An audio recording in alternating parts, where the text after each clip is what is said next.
Somebody once told me the world is gonna roll me. I ain't the sharpest tool in the shed.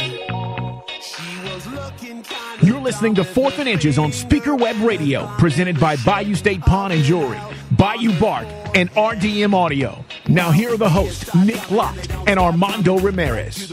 We're back. Thursday, August 30th. Welcome to Fourth and Inches. I'm Nick Lott. He's Armando Ramirez. And if you're familiar with anything, guess what today is? Football season starts. We're here to talk about it.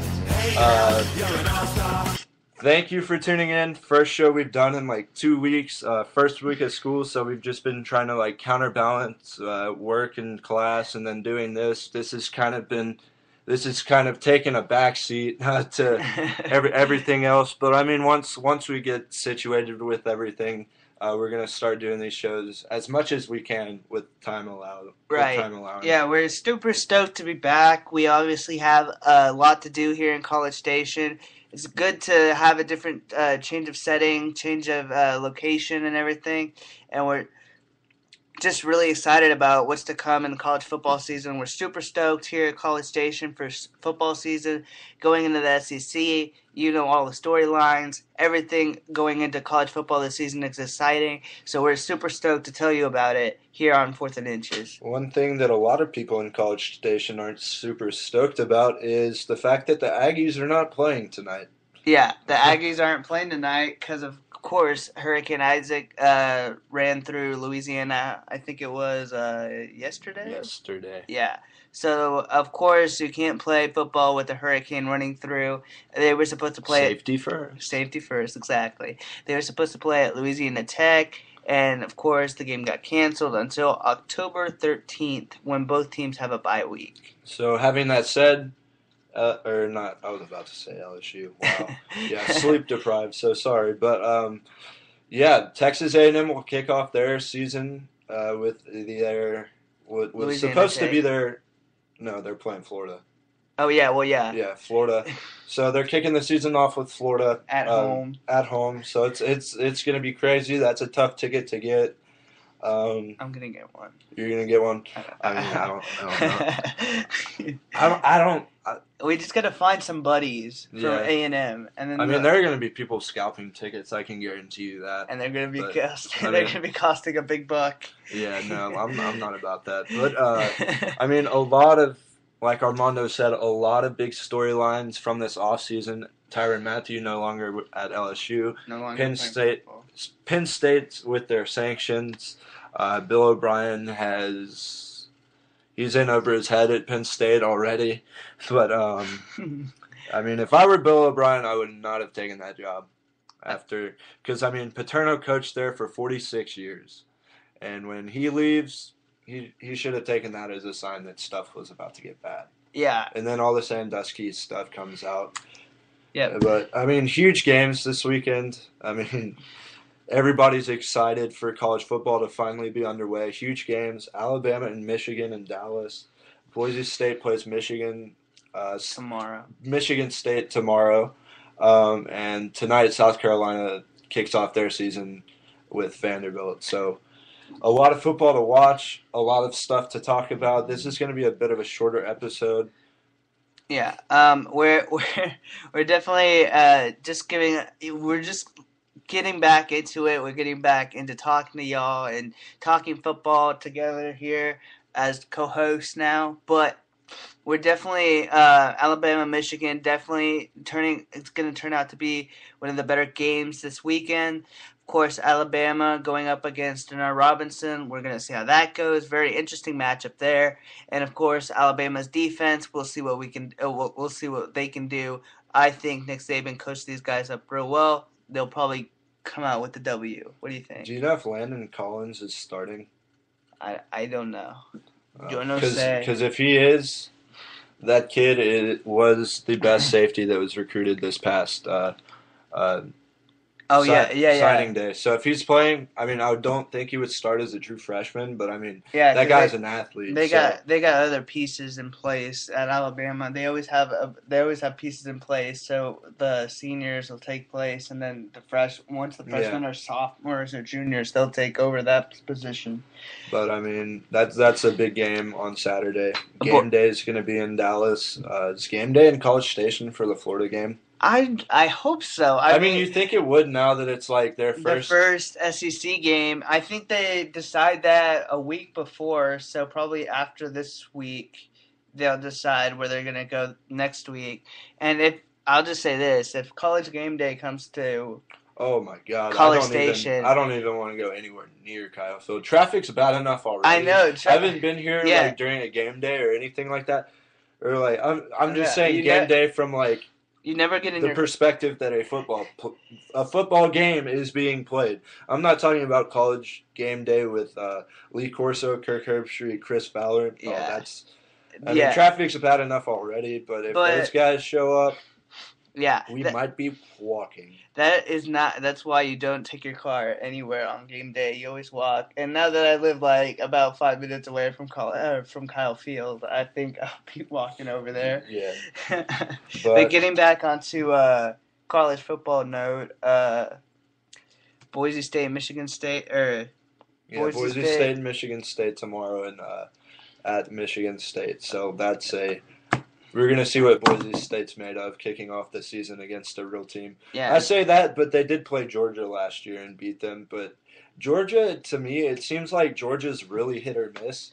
Yeah. Because, I mean, everybody's saying, Mark Richt is a great coach. But, I mean, they made it to the SEC championship this past year. But, I mean, I haven't really – the only headlines they've been making is kicking people off of their team. So that's the only thing they've had going for them this offseason. But, and I think Georgia's somewhat overrated. Like Boise State started off the season at Georgia or against Georgia. I think that was a bit overrated, and I think Georgia was little bit more hyped than what they really were. Yeah. And of course, it's good that Boise is trying to get higher level opponents so they can maybe try and get a BCS berth, and so that people don't think that they're just they play easy teams, they get into the BCS. Yeah, now they're in an automatic qualifying conference, right? Right, they're in the Big East. So and Big East with the new commissioner, we've touched on that. Good things are.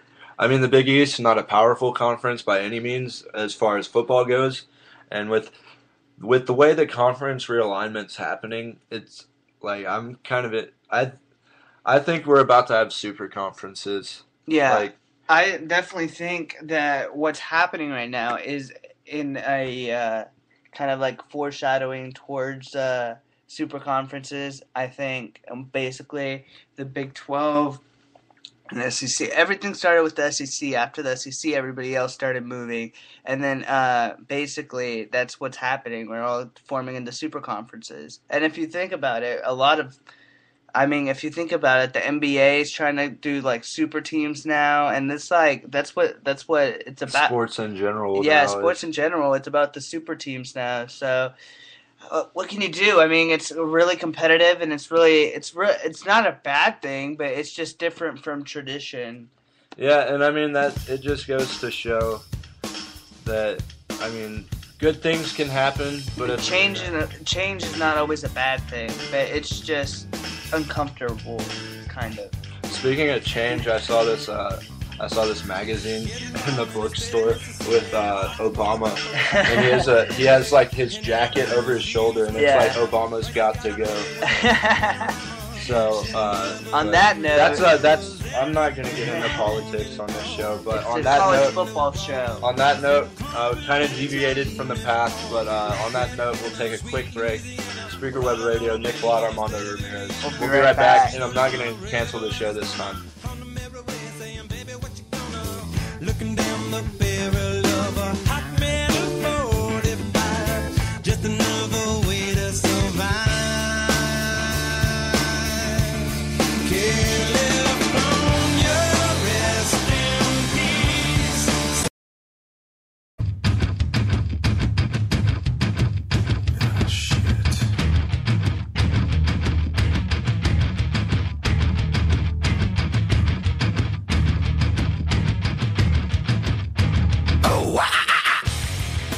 You're listening to 4th and Inches on Spreaker Web Radio, presented by Bayou State Pawn and Jewelry and Bayou Bark. Now here are the hosts, Nick Lott and Armando Ramirez. And we're back. 4th and Inches, Spreaker Web Radio, Nick Lott, Armando Ramirez. We're here, we're talking college football. Season starts tonight, and we're ready for it. I'm sure everybody else around the country is ready for some college football. I prefer college over professional. That's just me. But, I mean, it's about to... Yeah, everything's going down right now. Football season's about to start. College football starts this week. NFL starts next week, I do believe. So, whatever your preference is, it's happening this week, next week. Football season's back. We're gonna see we're gonna see all the storylines that have culminated throughout this off season for college football and for NFL football has all been formulated into these 2 weeks to see these teams come out and play football, which is all we've wanted to do for a while now. Go ahead. Looking at the Houston Chronicle sports section today, I ran across the SEC preview, and all right, in the SEC West, Alabama, they're predicting them to go undefeated, 8-0 in conference, beating LSU and Baton Rouge. LSU's at number 2 in the West at 11-1, losing to Alabama. Arkansas is at 9-3. I would imagine they'd lose to LSU and Alabama and someone else. Auburn 8-4, 4-4 in SEC. This is one. I mean, I guess it's possible. But A&M 7-5, 4-4 in the SEC. Mississippi State 6-6, 2-6 in the SEC. They must have a tough schedule. Ole Miss, I can pretty much bet they're not going to win any more than 3 games. 3-9, 1-7 in the SEC. And then East, Georgia 11-2. We were just talking about them. I think it's really a toss-up between Georgia and South Carolina in the East. But according to the Houston Chronicle, Georgia 11-2, South Carolina 10-2, both 6-2 in the SEC. But I guess they play. I don't know what they're predicting here. I guess playing each other playing Alabama in the SEC championship. But Georgia 11-2, South Carolina 10-2, Florida 7-5, Tennessee 7-5. I don't know how I feel about Tennessee at 7-5. Kind of thought Florida would do a little better than that, but I mean, Will Muschamp. Second year there. They're going to lose their first game, that's for sure. That's actually, the more I think about it, now that it's opening week for the Aggies, they haven't played football this week. They're going to come out ready to knock someone's head off. Their adrenaline is going to be rushing like nobody else. Like, I just want to go to that game and see like how loud it will be. Yeah, that's the only thing I want to do. I want to go there, and it's history in the making. And just a couple little comments on these predictions. I think the Aggies at 7-5. That's a little. I mean, I went to Fitzwilliams yesterday. It's on Northgate. I saw their schedule on the thing, and I was like, okay, well, let's see here. The Aggies, the most I think they're gonna win is 7. Maybe if like by some miracle they beat somebody, it might be 8. But I really think that they're more like in the 5 and 6 range, and they're gonna give up a game to somebody, I think, and it's not gonna be. And what really the Aggie fans aren't gonna be that disappointed because they're obviously thinking that we're not gonna have the best season. But if we have an encouraging season at 7-5, that should be good. Yeah, definitely. And like we talked about earlier, this whole conference realignment that doesn't just affect football. I think A&M, baseball-wise, is really going to do well in the SEC. I mean, they're playing really good baseball teams like LSU. Yeah. Tennessee is a good baseball team. Florida made it to the Super Regionals this past year, and I think that's it. That's good in South Carolina is good at baseball. They were. Yeah. How did I forget about that? They were going for dude. 2 in a row or 3 in a row. I think it's 3 in a row. I think they've won 2 in a row so far. No, they lost to Arizona this year, but I think